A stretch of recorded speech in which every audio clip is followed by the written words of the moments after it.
Today, we will be reviewing fraction addition and subtraction, as well as decimal addition and subtraction.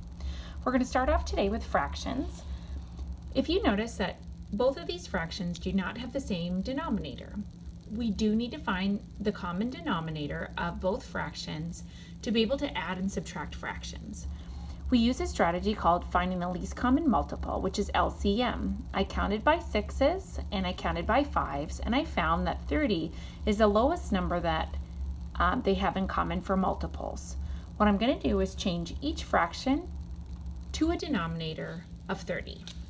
What I'm going to do is rewrite each fraction with the denominator of 30, and I'm going to multiply each numerator and denominator to ensure that I have made an equivalent fraction. I'm going to figure out what do you take times 5 to get to 30, which is 6, and if I wasn't sure I could go back to my list of multiples, 1, 2, 3, 4, 5, 6, so 5 times 6 is 30, so I would have to take 2 times 6 to be able to get my new numerator of 12. I would do the same for the other fraction. So 6 times what equals 30? It's going to be 5. Again, if I wasn't sure, I could count on my multiple list, 1, 2, 3, 4, 5. And then I'm going to multiply my numerator by 5 as well, which is 25.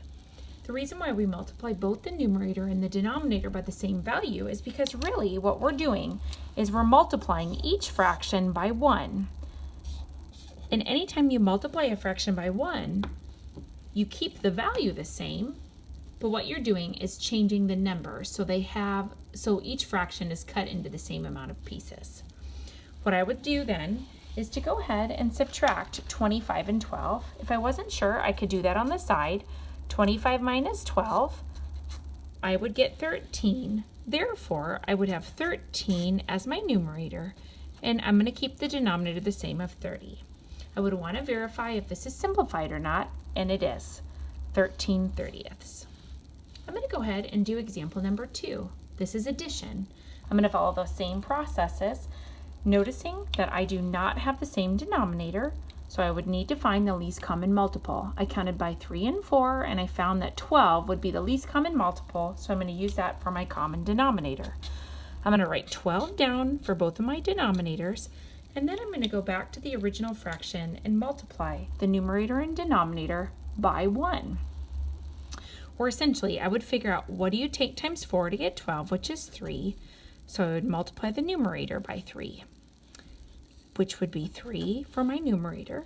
Then I'm going to multiply the denominator by 4 on the left-hand side fraction.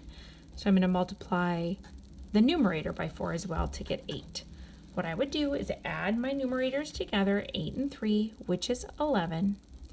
And then I'm going to keep the denominator the same, which is 12. If I needed to, I would double check and verify if I needed to simplify, and I don't, so my solution is 11/12. At the very bottom, I've included some steps just in case, so you have an idea of what the steps are going to be. Make sure that you find the least common multiple for the common denominator. If denominators are already the same, you don't have to follow that step. You're going to also make sure we change fractions to their equivalent. So when I think about their equivalent, remember, I'm going to multiply each fraction by 1.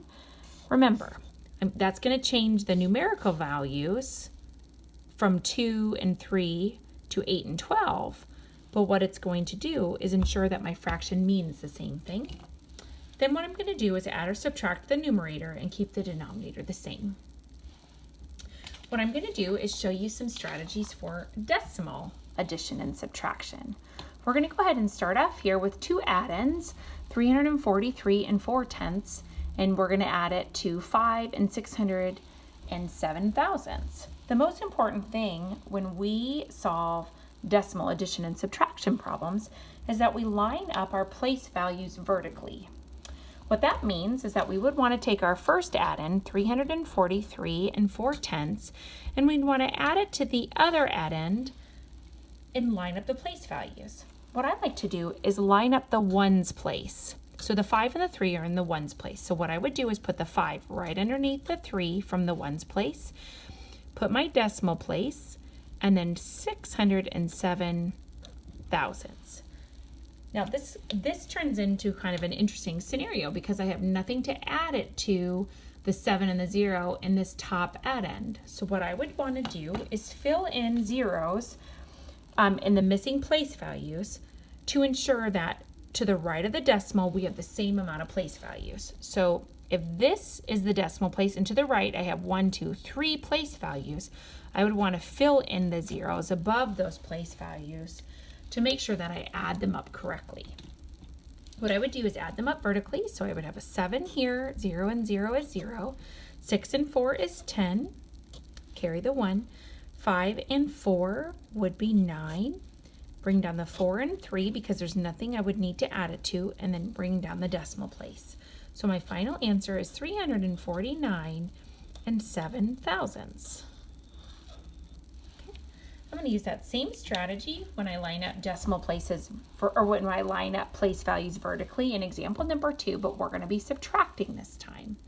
So what I'm going to do is write out 94 and 9/10. I'm going to write my subtraction in my simplification bar. I'm going to look for the ones place. So the 4 and this 1 are in the ones place. So I'm going to place the 1 right underneath the 4, my decimal place, the 8, the 7, and the 1. Sure enough, I have 3 decimal places to the right of the decimal in that bottom number. Just in case if you weren't sure, the first number in a subtraction problem is called a minuend, and what you subtract from that minuend is what we call the subtrahend. So I need to add zeros in the place values right above that subtrahend. What I'm going to need to do, though, is borrow and regroup. Because if I have 0 or nothing and I try to take 1 away, I'm not able to do that.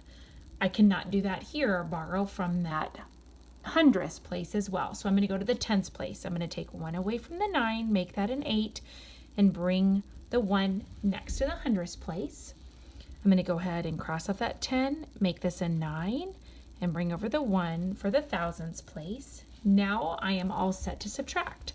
So 10 minus 1 is 9. 9 minus 7 is 2, 8 minus 8 is 0. I'm going to bring down that decimal place. 4 minus 1 is 3, and then I'm going to bring down the 9 because there's nothing to subtract from that 9.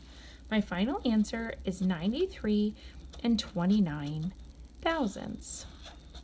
So again, if you need some strategies to be able to add and subtract decimals, make sure that we line up the ones place in every problem. That will ensure that we can add or subtract vertically properly with each place value column.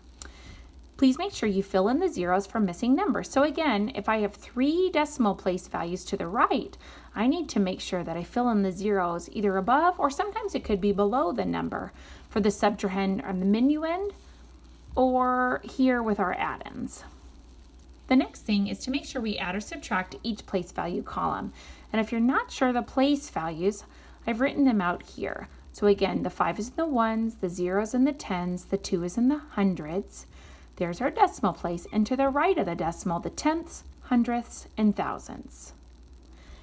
What I would like you to do next is to go ahead and practice these problems. So I have some problems that have to do with fractions and decimals. I'd like you to take care of the odd numbers so you can check your solutions in the back of the book. Please make sure you complete these problems in your notes on the left-hand side where you wrote your examples.